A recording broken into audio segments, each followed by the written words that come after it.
Apa kabar? Semoga kita semua sehat sejahtera diberkati Tuhan ya.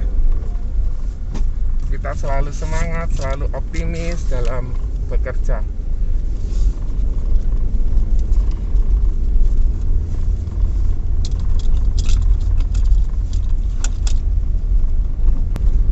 Saya mau cerita tentang nasabah saya. Nasabah saya ini sempat saya tawari asuransi. Singkat cerita, dia bilang, "John, kamu ngomong asuransi, wis ndak usah." Nah, otak saya ini berpikir bagaimana caranya tetap bisa presentasi, tetapi tidak tampak kalau mau jualan.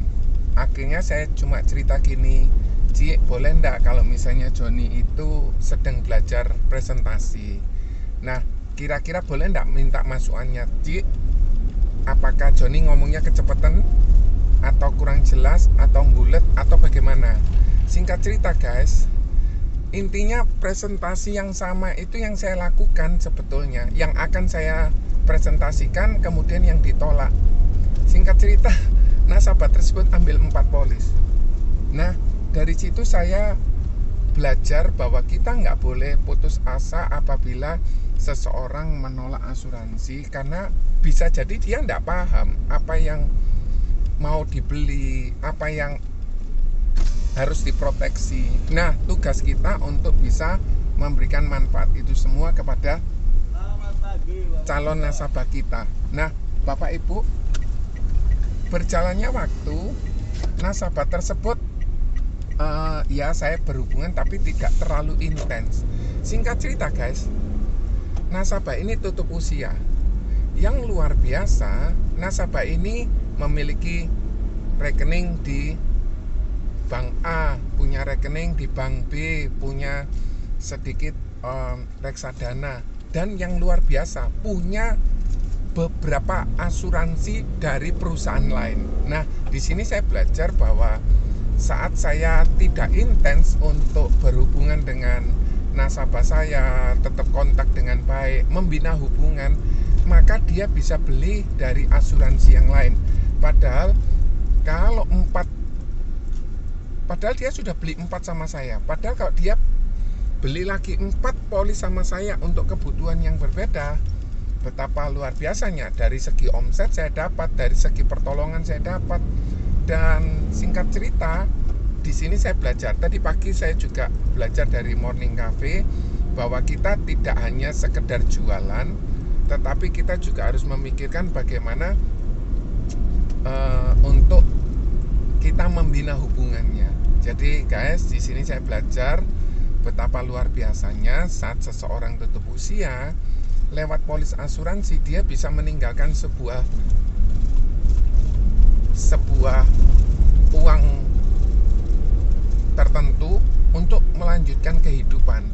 Kenapa? Karena anaknya masih kecil. Saat anaknya masih kecil, anaknya perlu 9 tahun lagi untuk menyelesaikan kuliahnya. Bahkan kalau misalnya dia S2 berarti 9, 10, 11 tahun lagi. Dan itu semua pasti biaya yang dikeluarkan tidak sedikit. Sebagai contoh, untuk kuliah di UKPETA di tahun 2019, kemudian 2019 di UKPETA ekonomi itu 400 juta untuk kuliah selama 4 tahun. Nah, bagaimana kalau misalnya dia 9 tahun lagi? Bisa jadi harganya bisa 1 miliar nanti untuk biaya kuliah selama 4 tahun. Nah, itu bisa dipersiapkan dengan cara seseorang, orang tua beli polis asuransi. Kalau misalnya orang tuanya tutup usia, maka cair sejumlah uang untuk biaya pendidikan, seperti yang dilakukan oleh nasabah saya yang tutup usia ini. Luar biasa. Hal yang kedua, dia juga bisa mempersiapkan uangnya di reksadana. Dia juga bisa mempersiapkan asetnya. Dia juga bisa mempersiapkan sejumlah uang yang harus dipersiapkan untuk kuliah anaknya saat seseorang tutup usia.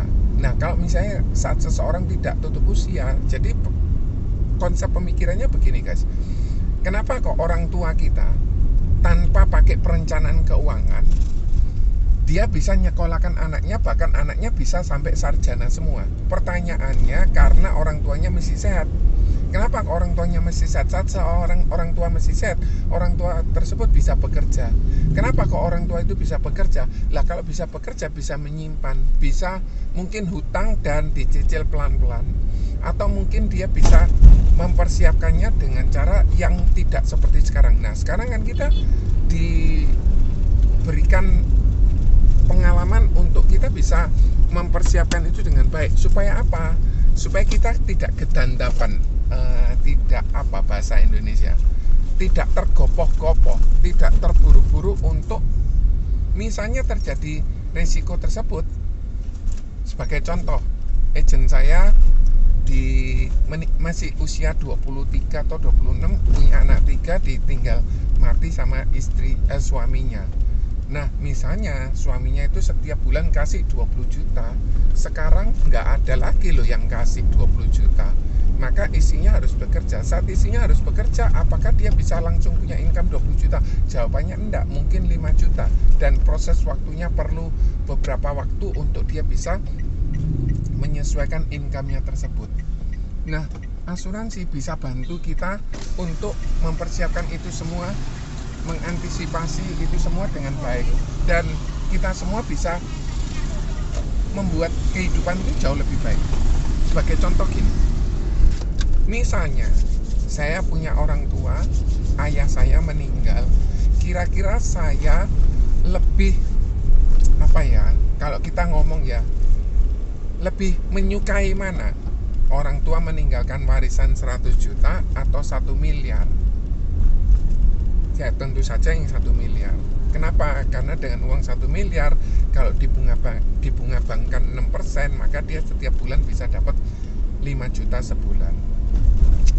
Untuk perbaikan generasi itu seperti gini Bapak Ibu, misalnya orang tua itu meninggal, diberikan kepada anaknya. Anaknya itu terima uang pertanggungan, sebagai contoh 100 juta. Uang 100 juta itu dibelanjakan untuk beli asuransi lagi. Singkat cerita, anaknya dengan uang 100 juta dia bisa mendapatkan uang pertanggungan 1 miliar. Jadi cucunya, misalnya si anaknya tutup usia, maka si cucunya bisa dapat uang 1 miliar. Nah cucunya saat bisa terima uang 1 miliar, maka dia bisa mendapatkan uang sebesar, harus pakai masker kalau masuk ke area sini. Saat saat anaknya meninggal, maka cucunya dapat uang 1 miliar. Nah 1 miliar ini dibelanjakan lagi. Untuk apa? Untuk cicitnya anaknya si cucu ini. Maka si cicitnya ini bisa dapat uang pertanggungan dari si cucunya itu 10 miliar. Sehingga dia bisa, generasinya makin lama makin meningkat. Itu yang dilakukan oleh banyak orang kaya guys. Sehingga dia bisa melipat gandakan asetnya dengan mudah. Saat dia melipatkan ganda asetnya dengan mudah itu dengan cara apa? Ya itu tadi, ngatur proteksinya semakin lama dibesarin. Dan saat proteksinya dibesarin, maka generasi berikutnya akan mendapatkan sejumlah uang yang jauh lebih besar. Kenapa kok hal itu harus dilakukan? Karena kalau itu tidak dilakukan, maka untuk kebutuhan inflasinya nggak kecukupi. Maka kita harus melakukan itu dengan baik. Terima kasih guys, semoga bermanfaat.